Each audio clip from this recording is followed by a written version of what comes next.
So ayan guys, meron tayong jelly ray. Ayan, so may problema dito si sir. Hindi daw umiilaw yung signal light niya sa left side, sa signal niya na bulb. Baka meron sa wrong problema to guys. So ayan, try natin para makita natin na kung gumagana o hindi. Ayan na guys, hindi gumagana. So sa kabila, tingnan natin guys. So ayan, okay siya.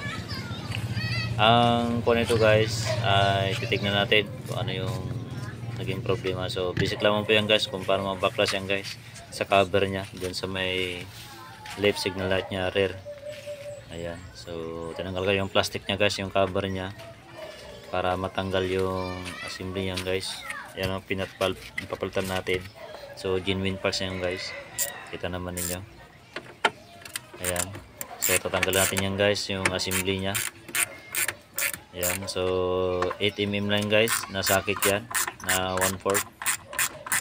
Ayan, so pang mabilisan yan guys, para madaling matapos guys. Ayan, nakita na sa YouTube, daga nag-comment. Ayan, so basic lang yan guys kung paano magtanggal. Kaya mo yan guys kung mag DIY kayo sa ating signal light na sa rear. Daga nag-comment to. Tapos yan guys, meron pa dyan sa ilalim guys. Ayan, dyan sa ilalim nya, para matanggalin guys. Meron din 8mm yan guys na nut, so dapat tanggalin yan guys. Ayan, so sa ilalim yan guys, meron makita nyo yan guys. Kakapain nyo lang yan guys, wala naman nyo. Yan, so basic lang yan guys. Kung hanas ka na yan guys, madali na lang. So kung baguhan ka, medyo mahirapan ka guys kung paano magtanggal yan guys. Oh. Ayan, ano naman ninyo. Ayan, so tatanggalin na natin yan sa loob niyan guys. Ayan, tingnan mo nyo guys. So meron talang tanggalin yan guys.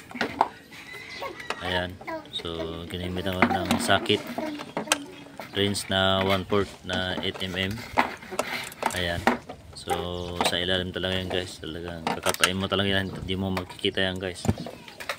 Ayan, so talagang mahirap din guys sa ilalim. Sa yan ang bolt na nut nya, tatanggalin yan guys. Yan, ayan o. Ayan, medyo mahirap din guys, medyo mahigpit din.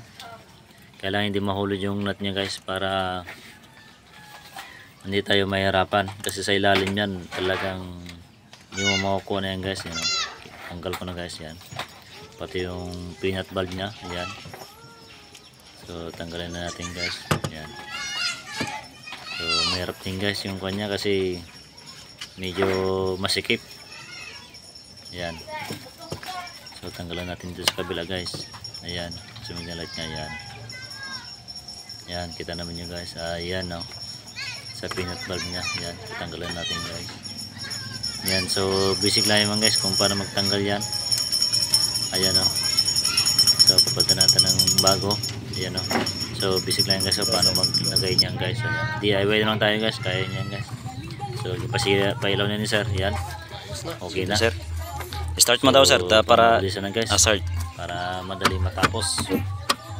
Ayan, so ganun lamang po guys pag mag turbo lang ating signal light. Yan, okay na sir. so ayan, okay sir, na guys. Salamat kayo natutunan sa aking giniblog ngayong araw to. Yan si sir.